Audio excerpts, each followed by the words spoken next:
ನಮಸ್ತೆ ಎಲ್ಲರಿಗೂ. ಇವತ್ತು ಉಳ್ಳಾಗಡ್ಡಿ ತಪ್ಪಲದ ಬಜ್ಜಿ ಮಾಡ್ತಾಯಿದ್ದೀವಿ. ನಾವು ಹೇಗೆ ಮಾಡೋದು ಅಂತ ನೋಡ್ಕೊಂಡು ಬರೋಣ. ಮೊದಲು ಒಂದು ಉಳ್ಳಾಗಡ್ಡಿ ಸೊಪ್ಪಿನ ದಂಟನ್ನು ತೊಗೊಂಡಿದ್ದೀನಿ ಪೂರ್ತಿಯಾಗಿ. ಈಗ ಅದನ್ನು ಚೆನ್ನಾಗಿ ತೊಳ್ಕೊಂಡು ಈಗ ಉಳ್ಳಾಗಡ್ಡಿಯನ್ನು ಬೇರೆ ಮಾಡಿಕೊಂಡು ಅದನ್ನು ಈರುಳ್ಳಿ ಹೂವನ್ನು ಮಾತ್ರ ಕಟ್ ಮಾಡ್ಕೊಳ್ಳೋಣ. ಉದ್ದುದಕ್ಕೆ ಕಟ್ ಮಾಡ್ಕೊಂಡು ಇಟ್ಕೊಳ್ಳೋಣ ಎಲ್ಲವನ್ನು. ನಿಮಗೆ ಯಾವ ಸೈಜಲ್ಲಿ ಬೇಕೋ ಆ ಸೈಜಲ್ಲಿ ಕಟ್ ಮಾಡ್ಕೊಳ್ಳಿ.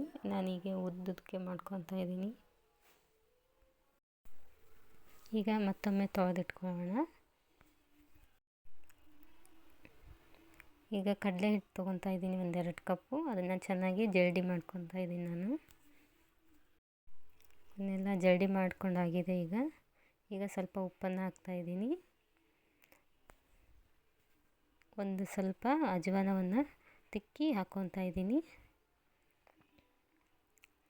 ಈಗ ಖಾರದ ಪುಡಿ ಹಾಕ್ತಾಯಿದ್ದೀನಿ. ನಿಮ್ಗೆ ಎಷ್ಟು ಬೇಕೋ ಅಷ್ಟು ಖಾರದ ಪುಡಿಯನ್ನು ಹಾಕ್ಕೊಳ್ಳಿ. ಈಗ ಸ್ವಲ್ಪ ಸೋಡಾ ಪುಡಿಯನ್ನು ಹಾಕ್ಕೊತಾ ಇದ್ದೀನಿ.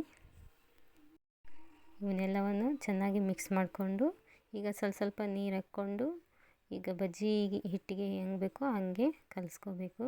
ಸ್ವಲ್ಪ ನೀರಾಗಿ ಕಲಿಸ್ಕೋಬೇಕು.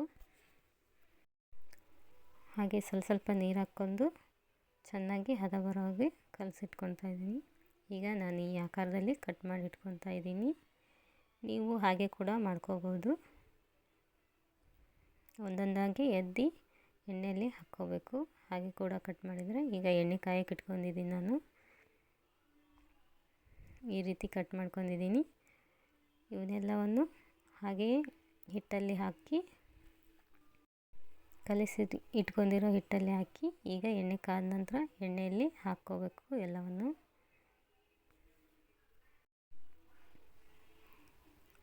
ಎಲ್ಲವನ್ನು ಹಾಕ್ಕೊಂಡು ಚೆನ್ನಾಗಿ ಸಣ್ಣ ಉರಿಯಲ್ಲಿ ಇಟ್ಕೋಬೇಕು. ಮೊದಲು ಜೋರಾಗಿ ಇಟ್ಕೊಂಡು ಎಣ್ಣೆ ಕಾಯಿಸ್ಕೊಂಡು ಆಮೇಲೆ ಸಣ್ಣ ಉರಿಯಲ್ಲಿ ಇಟ್ಕೊಳ್ಳಿ. ತುಂಬ ಚೆನ್ನಾಗಿ ಖಡಕ್ಕಾಗಿ ಬರುತ್ತೆ ಇದು. ನೆನೆಸಿದ ಮೇಲೆ ಹಿಟ್ಟು ನೆನೆಸಿ ಒಂದು 10 ನಿಮಿಷ ನೆನೆಸಿಟ್ಕೋಬೇಕು.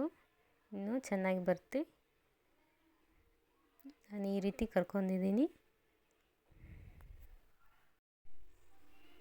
ಈಗ ಅನ್ನ ಸಾರಿನ ಜೊತೆ ಎಲ್ಲದ್ರ ಜೊತೆ ನೆಂಚ್ಕೊಳ್ಳೋದಕ್ಕೆ ತುಂಬ ಚೆನ್ನಾಗಾಗುತ್ತೆ.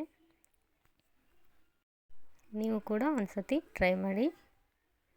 ನನ್ನ ಚಾನಲನ್ನು ನೋಡಿದ್ದಕ್ಕಾಗಿ ಎಲ್ಲರಿಗೂ ಧನ್ಯವಾದಗಳು.